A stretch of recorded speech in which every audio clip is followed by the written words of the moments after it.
Well, thanks to all of you who are watching the series. I guess we're up to session 16 this time on the NorCal 40B.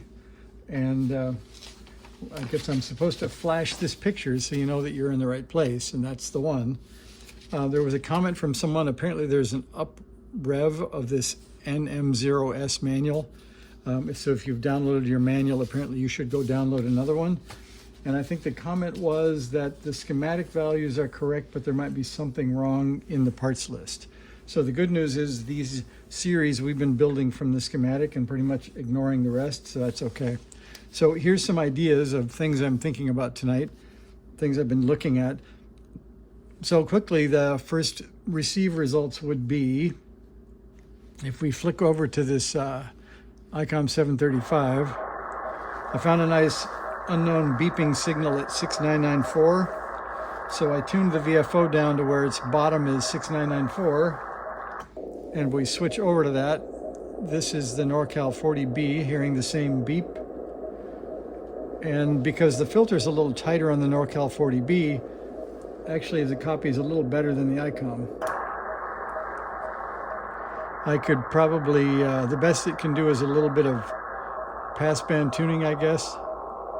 So we can get it pretty similar. So that is good news, I think. And let's see, the next bit of good news is someone pointed out that maybe I have some local things going on with my noise. And I did find that this was powering my speaker. This is a Samsung adapter for one of their, I think, a small laptop or a Chromebook, and I unplugged it and the noise gets less. So let me plug it in for you. You can hear there's definitely a step up in the noise, the background noise. So I unplugged a few other things on the bench, and that was the only one that made a difference. I turned off the lamp above, which is LEDs, and I tried the IKEA wall wart, and that didn't do anything. So that's our first improvement, is getting rid of that Samsung wall wart. So then on to next things. So the band is pretty well dead. I can show you that. You probably believe the ICOM more than the rest of us, I guess. So let's see here. One thing I need to do is give this battery a little bit, pardon me, give this camera a little bit of a boost before we power off. Then we have some results of messing around with the dial. So I was looking for a way to try to calibrate where I was. So I found this 6994. I tuned the VFO down just a bit. So it's actually probably close, 60995 or 4 or something like that, depending on the loading of the probe from the frequency counter. So then I went and tuned that down. Just a sec. I'll show you the band in just a sec. I tuned it so that every half turn I was recording the signal. And the coolest thing I did, that maybe somebody, most of you won't be amazed, but somebody will. So I wrote down this table of values on a piece of graph paper. I took a picture of it with my iPhone, and you can actually select the numbers in the picture, copy them into Google Sheets, and not have to recopy them or type them in. So that was the coolest part. So changing from this to this was almost one operation, and it was very quick. Then it only messed up one value, and you can see I had to sort of insert one column and then correct it. So I thought that was pretty good. So then I was looking at trying to find signals on the band, and I thought, well, it'd be cool if I could count and know how many kilohertz per turn. So I did this quick check and said, well, there's the VFO, and here's the delta between this and the previous measurement. So that's here, and I graphed it. And ideally, we would like it to be, for example, 4 kilohertz across the board every turn, or every half turn. And instead, we get 4 kilohertz per half turn here, and at the extreme end of 10 turns, we're down to almost 1.5 kilohertz per turn. So it's almost a linear function, so there's probably something we can do about it.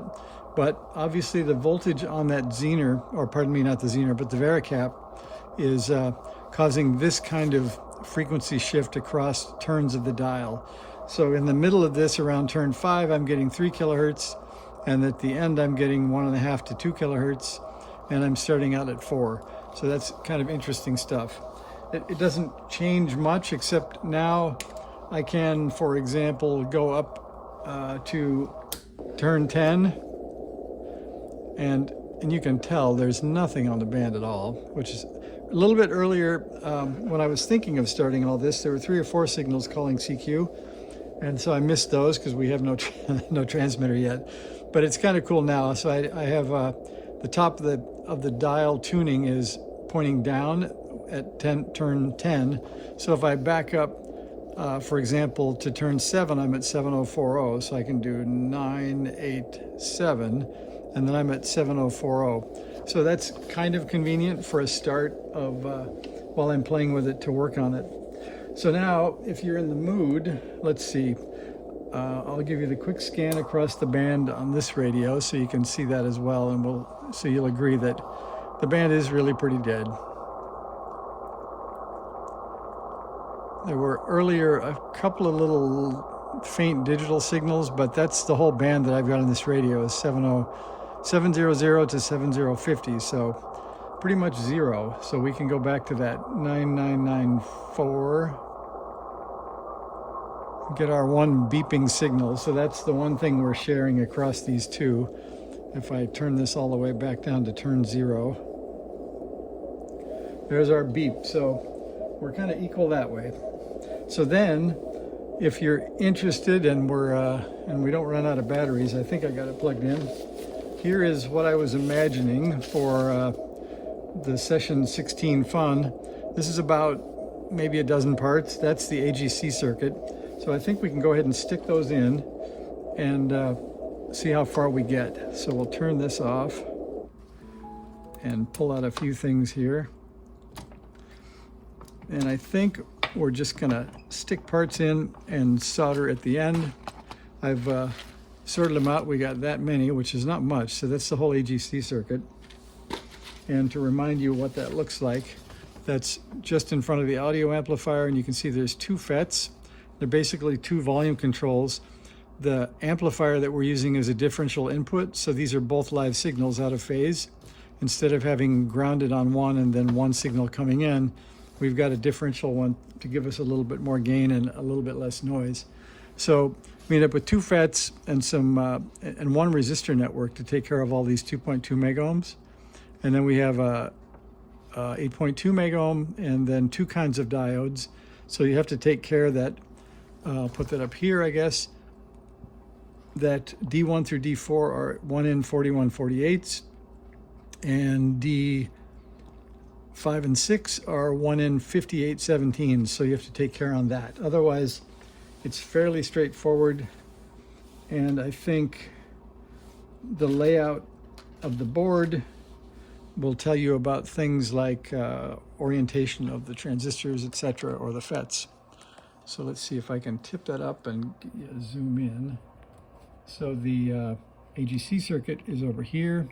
The only thing we have that is unique from the previous sort of build it in a hurry and try to get the receiver running is that we ended up having a jumper here on Q3 and a jumper here on R4. So we'll cut those and pull them out and clean out those joints, and that'll get us ready for the first couple of parts, I guess. So we will get a couple of things out of the way here.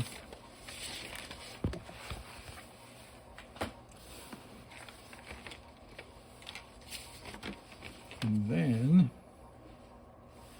we can cut that, oops, and that, and then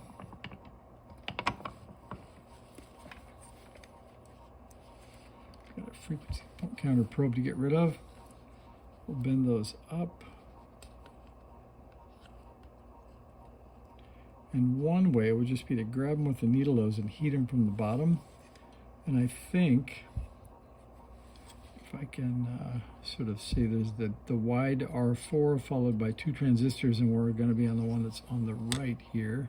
That would be these 2 and these 2. So I think we can do that. We'll get that in the vise. by much there. Let's see. We're running out of free space to connect the vise up too.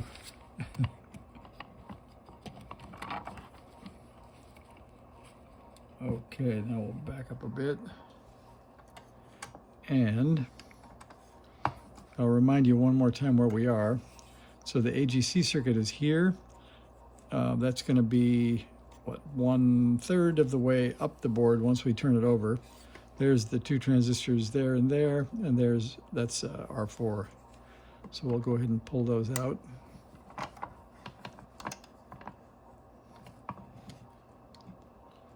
Gets rid of the glare for you guys.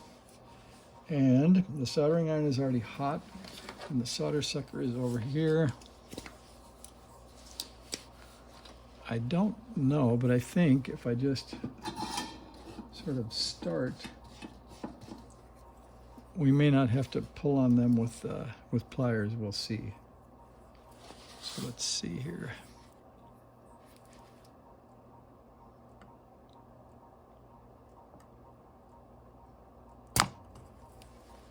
Got rid of most of it.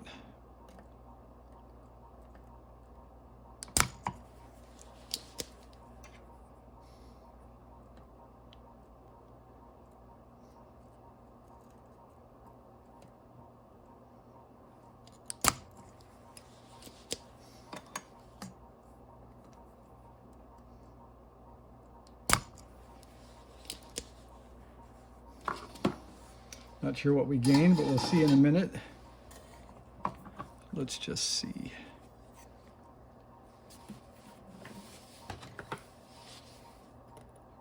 Let's see if anybody is loose. Swing and a miss. Yep, that one was a little bit loose.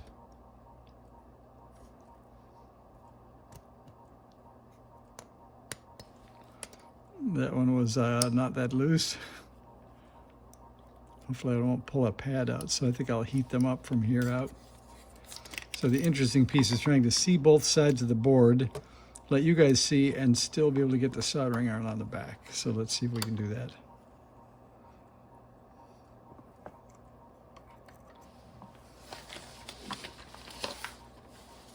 Get some flammables out of the way.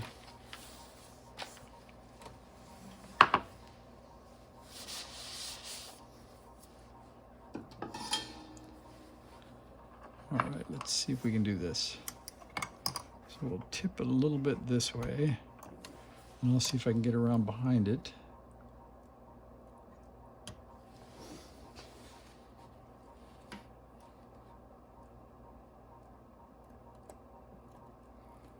Sorry if you can't see, because I can't see either. Okay, that pulled one. I'm going to grab the other one, which is stuck in Q4 there. And then heat the back and pull it through. That worked. And then we can check out, see, we got one lead left on R4 there.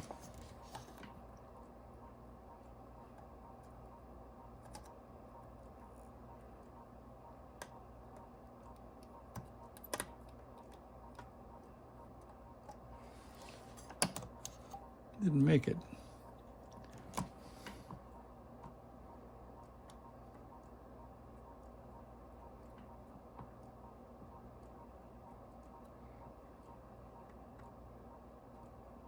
Could have sworn I was in the right spot. Maybe I'll try heating this side. I don't want to burn those polystyrenes, but there we go. Now, might just give one more trip with the solder sucker. So you can see both of those are kind of plugged up. R4 has one open. Q3 is not looking perfect. So we'll see if we can pull a little solder out of those before we get going here. And above all, we don't want to lift any traces or pads or make anything ugly for our hurrying earlier to get a signal through. So let's just see how this goes. So I'll put a little bit of solder there. and there, and there.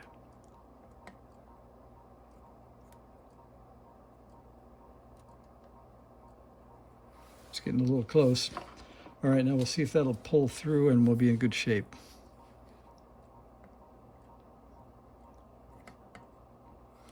Gotta tighten up my vise, it's moving.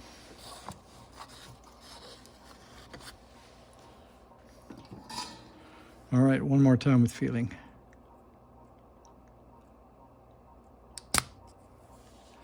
And I think there's somebody in the back saying, go get yourself a solder station. Well, that may be next. But so far, this hobby's not making me a lot of money, so so we'll postpone that a bit.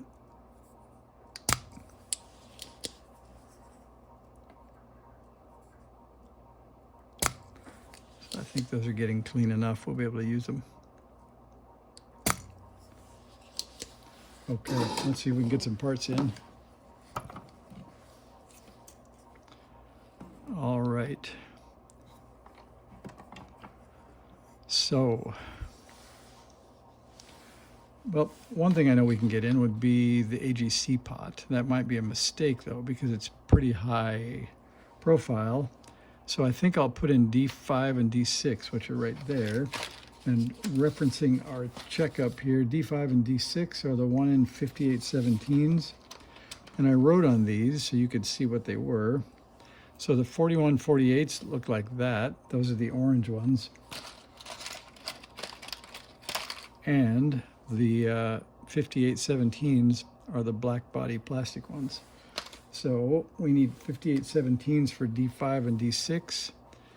I'll bend them not so carefully with my thumb and we'll put them in. And this one is cathode to the left, and that's the band, so we'll get those in the right way. And I don't know about that beeping in the background. I'd rather hear CW and try to learn something, but that's what we got, I guess.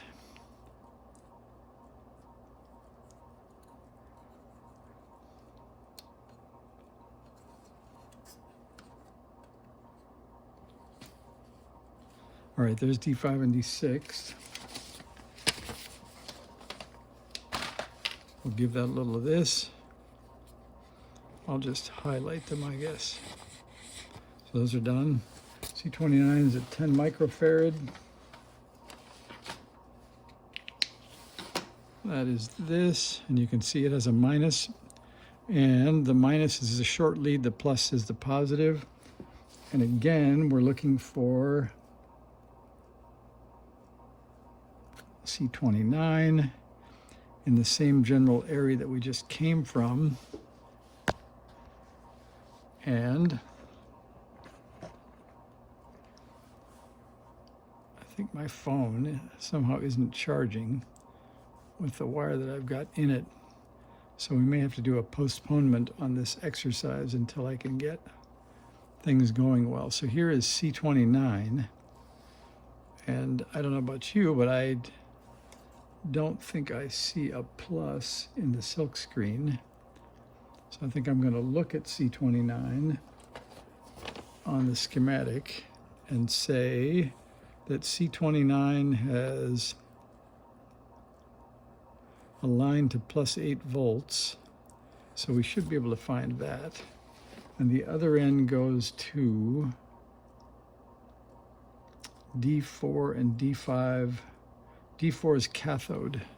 So let's see if we can find D4 as cathode. So this is D5 and 6. And if we look at this board, you can see one lead is shooting off over here to here. And that would be D2. So D1, D2. Let me see if we can look at that again. So you can see C29 is there right near the R-pack, and you can see one lead goes way up here to here. That seems to be the first stop. Oops. And that is the back of, oh, that's the back of the resistor. All right, so that is the plus side because that's the adjustment pot. I didn't look at that. So this capacitor goes right to the top of the adjustment pot, and that's the plus lead. So that means the plus lead is on the inside, so we'll put minus the short lead on the outside, like that. So the long lead's going in, and the short lead is going out. Well, it gets that one in. Probably wasted a bunch of time. That's probably explained in the manual, and you guys are going to say, hey. All right, and then we can put this R pack in. I think that's pretty self-explanatory. It's maybe worth measuring. We could try it. Let's just see what the meter says. So here's our fine Klein Tools meter from Home Depot. We'll turn it on to resistance. Sorry for the shaking. All right, and we're going to just go, I think between any two leads should be enough. And let's see if we can just hold it. So I'll take that lead and this lead.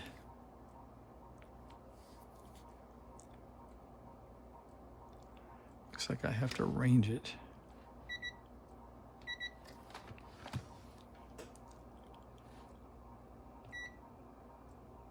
That says auto, let's see. And that says 2.2 megohms, so that's good. That's the right kind of R pack for us. Can you guys see any of that, or is that a big glare? Let me try that again. So there's our 2.2 megohms off of one of these resistors. And that's all they are, is just a bunch of resistors in separate leads on each, sticking through a common package, so it saves a whole bunch of soldering. So I don't even think that there is a direction.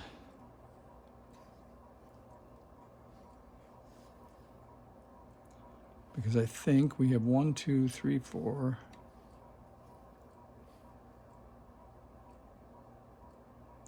We have 8 leads. I think it's just 8 resistors in series, so I think we can just put it in.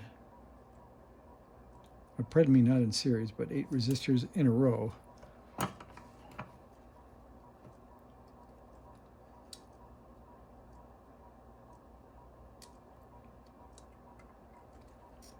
All right, I'm just going to hold that and tack it in.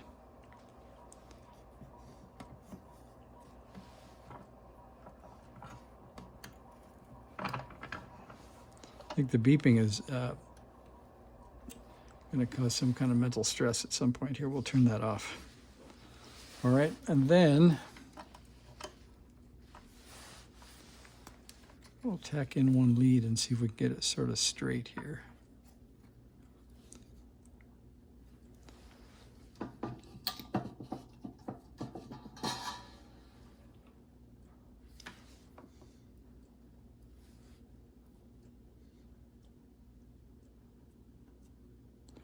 I'm not doing great at left-handed solder feed with the middle fingers, but let's see if that worked.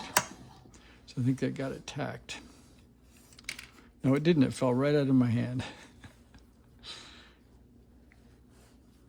And I don't know about you guys, but it just turned after midnight. So I think I might make this the end of session 16. I'm getting tired, and I'll probably be getting a text message soon that I'm still in the garage, and it's probably time to go to bed. So if you would live with that for a session 16, I think that was pretty fun. We will maybe call that good. I'll see if I can do a little creative solder wrapping here to get that to feed so we can solder that part in.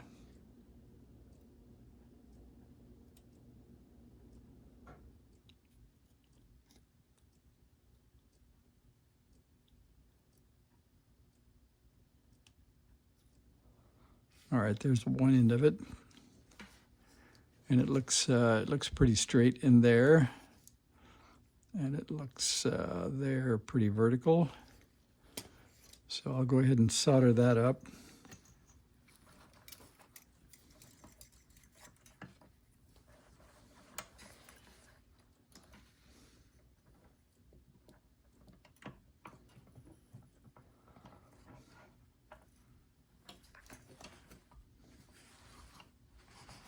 So there we go. I'm going to go ahead and solder that up. I'm not going to make you guys watch it.